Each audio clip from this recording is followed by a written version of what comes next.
आप लोगों के नेतृत्व में यहाँ पे बहुत अच्छे काम हो रहे हैं। आप लोगों की जो सेना है उन्होंने यहाँ मीरा भाईंदर में किस तरीके का काम किया है और किस तरीके से वो यहाँ महिलाओं के लिए एक बहुत ही बड़ी प्रेरणा के स्रोत है। तो सबसे पहले तो एक बार जोरदार तालियां मैम के लिए कि वो इतनी दूर से हमारे बीच इतनी बारिश में भी आई हैं ताकि हमारा हौसला और हिम्मत जो है वो और बढ़ जाए।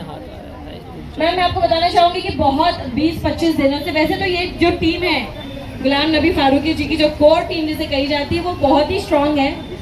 खास तौर पे महिला वर्ग पर बहुत अच्छे काम किए जाते हैं। जिस तरीके से उनके शक्तिकरण की बात हो, उनके एम्प्लॉयमेंट की बात हो, या उन्हें घर से बाहर किस तरीके से लाया जाए ताकि उनके अंदर की जो छुपे हुए स्किल्स है उसे निकाला जाए।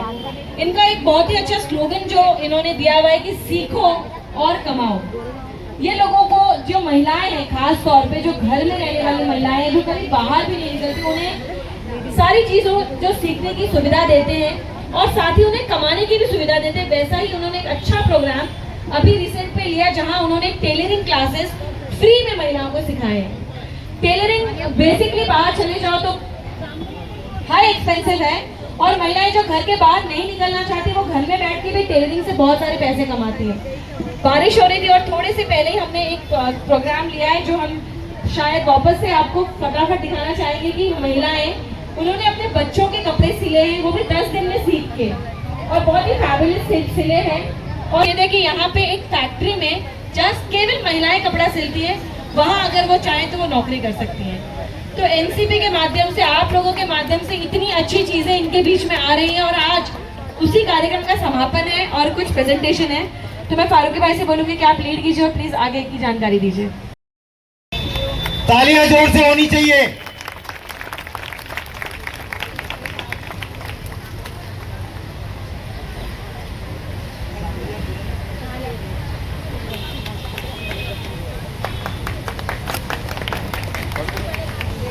आशा शिंदे मैम। हम चाहते जैसे आज जहाँ पे मैं हूँ वहाँ पे आने वाली टाइम में सारी औरतें यहीं पे खड़ी होनी चाहिए। इसमें मेरा पूरा सपोर्ट में कुछ भी नहीं थी, मेरा पूरा सपोर्ट भाई ने किया है। तो हम लोग इसी तरह भाई के साथ रहेंगे और आगे बढ़ते रहेंगे। अस्सलाम वालेकुम, नमस्कार सबको। मैं आप सबकी बहन सबीना टोलकर, मेरे बड़े भाई के सपोर्ट से आप लोगों के लिए काम करने के लिए, आप लोगों के लिए हमेशा खड़ी हूँ और इंशाल्लाह आप लोग अगर साथ दोगे तो मैं और अच्छा बेहतर आप लोगों के लिए काम करूँगी। हमारी बहनों के लिए मजबूती से उनको खड़ा करना है, तो आपकी ये बहन आपके साथ हमेशा है, कभी भी याद करो। शुक्रिया। किया गया एक जन्मदिन मनाने का पूरा सप्ताह जहाँ महिलाओं के शक्तिकरण को सबसे ज्यादा उन्नति दी गई, क्या कहेंगे? सबसे पहले मैं ऑर्गेनाइजर्स को थैंक यू कहना चाहूँगी कि उन्होंने आवाड़ साहब के बर्थडे को ध्यान में रखते हुए ये 3-4 दिन का प्रोग्राम बनाया, उनको इतना रिस्पेक्ट दिया और मुझे भी यहाँ बुलाकर मेरा इतना सम्मान किया। महिला ऑलरेडी सशक्त है, सिर्फ उसे उसको एंडोर्स करना है, उसे ये दिखाना है। वरना अगर महिला सशक्त नहीं होती तो हम कोरोना के टाइम पे पूरे अभी भी जो दिख रहे हैं वो भी नहीं दिखते। और अगर महिला सशक्त नहीं होती तो घर नहीं चलते, महिला सशक्त नहीं होती तो बच्चे बड़े नहीं होते, स्कूल में नहीं जाते। सो इट्स ओनली अबाउट महिला। इसीलिए मर्द को बार बार बोलना पड़ता है मैं मर्द हूँ, मैं मर्द हूँ, क्योंकि महिला महिला है। चाहे वो रोज ना बोले, लेकिन हर सांस में, हर मोड़ पे जिंदगी के हमारे सब के बीच हम भी हैं और मर्दों के लिए भी हम भी हैं। लेकिन आज यहाँ पे जो भी प्रोग्राम कंडक्ट किए गए उसका भी अवार्ड सेरेमनी भी होगी। उसमें बहुत अच्छे कुछ इवेंट्स थे जिसमें मेहंदी लगाई बच्चों के लिए और एक सिलाई माओ ने सीखी 10 दिन में बच्चों के लिए और अपने लिए कपड़े सिए।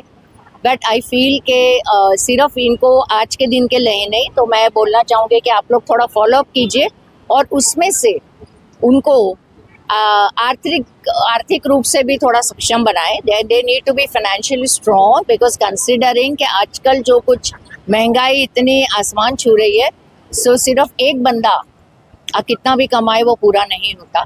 सो आई फील कि उनके कॉन्फिडेंस के लिए every women needs to be financially independent. Ma'am आज 15 अगस्त है, आज़ादी का दिन है।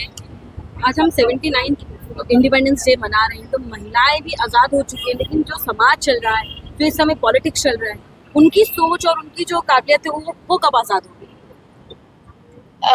मेरे ख्याल से दुनिया आगे जा रही है और हम धीरे धीरे पीछे जा रहे हैं। हमें अभी बहुत सारी लड़ाइयाँ लगाई जा रही है, मेरे खाने पीने पर, मेरे पहनने ओढ़ने पर फिर से पाबंदी लगा के मुझे बोला जा रहा है कि जो कुछ हम कह रहे हैं वो आप करो।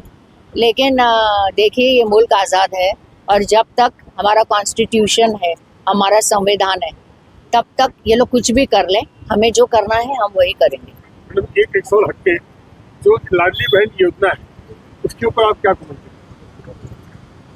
मैं मतलब देखिए, मुझे कुछ भी मिले, मुझे कुछ भी दिया जाए, लेकिन वो सोच मुझ में होनी चाहिए कि 1500 रुपया देने के बाद मुझे वो जो मेरे ही टैक्स से दिया जा रहा है, उसके कारण इन लोगों ने बहुत सी स्कॉलरशिप्स कैंसिल की है, माइनॉरिटी की और पिछड़े वर्ग की स्कॉलरशिप कैंसिल की है। बहुत से ऐसे प्रोजेक्ट्स है, जैसे कि आदिवासी मंत्रालय जो है, मिनिस्ट्री, उनको निधि नहीं मिल रहा, वो चिल्ला रहे हैं। सो जिनको भी 1500 रुपये मिल रहा है, बहुत बहुत मुबारक। लेकिन आप सोचिए कि 1500 रुपये में मैं बिकना चाहूँगी या नहीं। देखिए, महिला मजबूर नहीं मजबूत बने, ये इरादा हमारा है और हमारी बहनें हमारे साथ कनेक्ट हैं। तो हम ये चाहेंगे हमारी बहन सिर्फ घर में खाना ना बनाए। आज अगर हस्बैंड का इनकम कम हो जाता है तो उनके बच्चों की पढ़ाई कहाँ से होएगी। जब कोई भी कम्युनिटी को ऊपर लाना है तो उसके एजुकेशन पे ध्यान देना पड़ेगा। और एजुकेशन की हालत क्या है आप सबको पता है कि प्राइवेट स्कूल स्लॉटर हाउस खोल कर रखे हैं।